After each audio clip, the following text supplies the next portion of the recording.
లోకేష్కి Christmas gift పంపడంతో షర్మిలపై YCP నాయకులు పిచ్చి కూతలు కూస్తా ఉన్నారు. తనని బండబూతులు తిడతా ఉన్నారు. మరి వైసీపీ నాయకులు దీన్ని ఎందుకు ఎంకరేజ్ చేస్తున్నారు?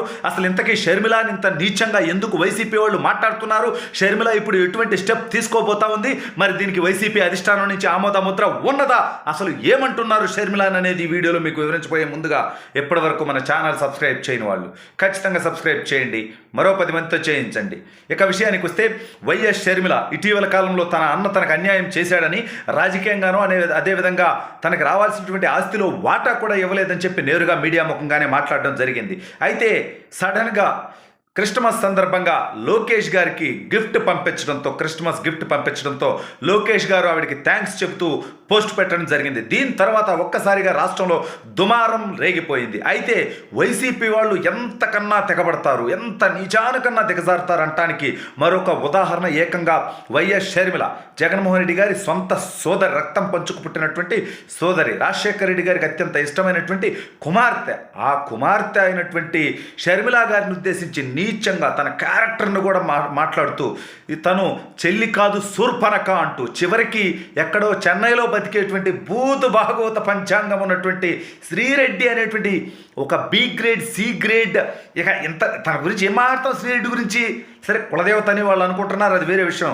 రఘురామకృష్ణరాజు గారు లాంటి వాళ్ళు అంటా ఉన్నారు ఆవిడని ఉద్దేశించి కులదేవత అని. బట్ మనకు అనవసరం. బట్ రాజశేఖర రెడ్డి గారి కుమార్తెని శ్రీరెడ్డి లాంటి బజారు మనుషులు నీచాతి నీచంగా మాట్లాడుతూ జాగ్రత్త అని హెచ్చరిస్తూ నువ్వు పతివ్రతలాగా బిల్డప్లు ఇవ్వద్దు అంటే షర్మిల గారి క్యారెక్టర్ను ఉద్దేశించుకొని నీచంగా మాట్లాడుతున్నారు. ఏ రోజన్నా మనం రాజకీయాలు మాట్లాడాం, విమర్శించాం. వాళ్ళు ఎప్పుడైనా బూతులు మాట్లాడితే ఇలా మేము మాట్లాడలేమా? మీరు ఇలా మాట్లాడడం పద్ధతి కాదు, సబ్జెక్టుకి కన్ఫైన్ అవ్వండి అని చెప్పి మనం మాట్లాడడం జరిగింది. కానీ ఈ రకంగా షర్మిల గారిని చాలా అంటే నువ్వు పతివ్రతలాగా మాట్లాడొద్దు, పతివ్రతలాగా బిల్డప్ చేయొద్దు అంటే షర్మిల గారిని ఉద్దేశించి ఇంత నీచంగా మాట్లాడతారా? మీకు రాజకీయంగా సపోర్ట్ చేయలేదని, లేదంటే తనకు ఇబ్బంది జరిగింది కాబట్టి, తనకు మోసం జరిగింది కాబట్టి తను ప్రశ్నిస్తే, తన విషయాన్ని బయట పెడితే, తన భవిష్యత్తు గురించి, తన కుటుంబం గురించి, తన రాజకీయాల గురించి తను ఆలోచించుకుంటే తనంత ఘోరంగా మాట్లాడతారు శూర్పణఖ అని. దేవుడి పేరుతోటి డబ్బులు దండుకుంటున్నారు, అది పాపపు సొమ్ము అంటారా? అంటే వాళ్ళ భర్తను ఉద్దేశించి, షర్మిల గారిని ఉద్దేశించి. మరి షర్మిల గారు తన భర్త ఇప్పుడు చేస్తున్నారా ఈ పని? గత 20 ఏళ్ళగా ఇదే పని చేస్తున్నారు కదా. మరి ఆవిడ వైసీపీకి సపోర్ట్ చేసినప్పుడు వాళ్ళు డబ్బులు పేరు చెప్పి, దేవుడి పేరు చెప్పి డబ్బులు దోచుకునేటువంటి అంశం మీకు అందరికీ గుర్తు రాలేదా అని చెప్పి నేను సూటిగా అడుగుతా ఉన్నా ఇవాళ వైసీపీ వాళ్ళని. పాపం అండి, మహాపాపం, మహాఘోరం, మహానీచం ఇది. మీకు సపోర్ట్ చేస్తే ఒక రకంగా, లేకపోతే ఇంకో రకంగా మాట్లాడడం అనేది చాలా నీచమైనటువంటిది. దయచేసి రాష్ట్ర ప్రజలు గమనించండి. జగన్మోహన్ రెడ్డి గారి సోదరండి ఆవిడ, రాజశేఖర రెడ్డి గారి కుమార్తె. తను రాజకీయంగా వాళ్ళ అడుగుల్లో తన అడుగు వేయలేదనేటువంటి ఉద్దేశంతో పాపం జగన్మోహన్ రెడ్డి గారు జైల్లో ఉంటే 16 నెలలు జైల్లో ఉంటే ఈవిడ పార్టీ నడిపిందిగా. 3000 కిలోమీటర్లు ఒక మహిళ భారతదేశంలో ఇంతవరకు పాదయాత్ర చేయాల షర్మిల గారు చేశారు. అటువంటి షర్మిల గారు రాజకీయంగా ఇంకో నిర్ణయం తీసుకున్నారని తన క్యారెక్టర్ని మాట్లాడడం, దేవుడి పేరుతో డబ్బులు చందాలు వసూలు చేసుకోండి, అది పాపం సొమ్మని చెప్పడం ఇప్పుడు వసూలు చేస్తున్నారా? 20 ఏళ్ళగా ఎందుకు మాట్లాడాలా? 2014లో ఎందుకు మాట్లాడాలా? 19లో ఎందుకు మాట్లాడాలా? ఈ విషయాన్ని దేవుడి పేరు పెట్టుకొని డబ్బులు వసూలు చేసుకుంటున్నారు మీరని. ఇప్పుడు నేను షర్మిల గారిని సమర్థించట్లా, కానీ ఒక ఆడబిడ్డకి అన్యాయం జరిగింది, ఖచ్చితంగా తనకు న్యాయం చేయాలి. తను కష్టపడింది వైసీపీ అనేటువంటి పార్టీ కోసం, కాబట్టి తనకి ఏదో ఒక ఎంపీయో ఇచ్చుంటే పోయేదనేటువంటిది నా ఉద్దేశం అంతే.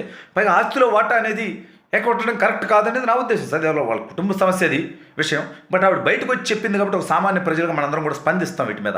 అయితే శ్రీరెడ్డి లాంటి బజారు మనిషితోటి ఏంటి తన బతుకు, తన మధ్య పేమెంట్ రావట్లేదని చెప్పి వైసీపీకి వ్యతిరేకంగా మాట్లాడింది. గతంలో విడదల రజనీ గారిని ఉద్దేశించి కూడా ఆవిడ వ్యతిరేకంగా మాట్లాడింది. రోజా గారిని ఉద్దేశించి కూడా నెగిటివ్గా మాట్లాడింది శ్రీరెడ్డి గారు. సరే, తను ఎందుకు మాట్లాడుతుంది, తన వెనకెవరున్నారు, తనకు ఎవరు పేమెంట్ ఇస్తున్నారు, ఇవన్నీ ప్రజలు ఆలోచించుకోవాల్సినటువంటి అవసరం ఉంది. వైసీపీ దగ్గర నుంచి నిత్యం పేమెంట్ వెళ్ళేటువంటి శ్రీరెడ్డి గారు షర్మిలాను ఉద్దేశించి, వైఎస్ షర్మిల గారిని ఉద్దేశించి ఈ రకంగా మాట్లాడడం అనేది కరెక్ట్ కాదు. షర్మిల గారు తనకు ఒక హక్కు ఉంది, రాజ్యాంగం ఇచ్చినటువంటి హక్కు. తను ఏ రాజకీయ నిర్ణయం తీసుకోవచ్చు, ఏ పార్టీతో అయినా ముందుకెళ్ళొచ్చు. తనకు అన్యాయం జరిగినప్పుడు దాన్ని ప్రజలకు చెప్పుకోవచ్చు. ఇదే పెద్ద ఘోరంలాగా, నేరంలాగా, నిజంగా ఇంత ఘోరంగా తనని ట్రోల్ చేయడం, తనని టార్గెట్ చేసి మాట్లాడడం, తనని బూతులు తిట్టడం షర్మిల గారిని తప్పు కదా. ఇదంతా రాజకీయాల్లో ఖచ్చితంగా మీ ఆలోచనలకు అనుగుణంగా లేదు కాబట్టి రాజశేఖర రెడ్డి గారు కుమార్తెని ఇంత నీచంగా మాట్లాడేటువంటి స్థాయికి మీరు తెంపరతనానికి దిగజారుతున్నారంటే ఇక రాజకీయం అనేది ఈ స్థాయికి పోతే ఇక సామాన్యులు కానీ, లేకపోతే మధ్యతరగతి వాళ్ళు కానీ, లేకపోతే గౌరవప్రదంగా ఉండాలనుకునేటువంటి వాళ్ళు కానీ రాజకీయాల్లోకి వచ్చేటువంటి పరిస్థితి ఉండదు. ఆల్రెడీ రాజకీయం అంటే వ్యాపారం, వారసత్వం అనేటువంటి పరిస్థితికి ఏర్పడిపోయింది. వాళ్ళ కరప్షన్ అనేటువంటి పరిస్థితి వచ్చేసింది. ప్రజల్లో ఒక యావగింపు వచ్చేటువంటి పరిస్థితి. ఇటువంటిది కుటుంబ సభ్యులను కూడా వాళ్ళ వ్యక్తిత్వాన్ని కించపరుస్తూ మాట్లాడేటువంటి పరిస్థితికి దిగజారటం అనేది కరెక్ట్ కాదు. గతంలో చంద్రబాబు నాయుడు గారిని, లోకేష్ గారిని, పవన్ కళ్యాణ్ గారిని, వాళ్ళ కుటుంబ సభ్యులను కూడా ఈ విధంగా రాజకీయాల్లోకి లాగి మాట్లాడడం జరిగింది. అది కరెక్ట్ కాదని అప్పుడు చెప్పినా కూడా ఎవరికి వినిపించలా, అధికార మదంతో కనిపించలా. ఇవాళ సాక్షాత్తు జగన్మోహన్ రెడ్డి గారి సోదరు గురించి వైసీపీ వాళ్ళు ఇలా మాట్లాడడం కొంత బాధాకరమైనటువంటి విషయం. దయచేసి రాజకీయాల కోసం ఇంతకంటే మీరు దిగజారేటువంటి ప్రయత్నం చేయొద్దు. ఏ రోజు మేము రాజకీయంగా విమర్శించినా కానీ షర్మిల గారిని కానీ, జగన్మోహన్ రెడ్డి గారిని కానీ, వాళ్ళ కుటుంబ సభ్యుల్ని, లేకపోతే వాళ్ళ వ్యక్తిత్వాలని, వాళ్ళ కుటుంబాల గురించి మేము ఎప్పుడు మాట్లాడబోము కూడా.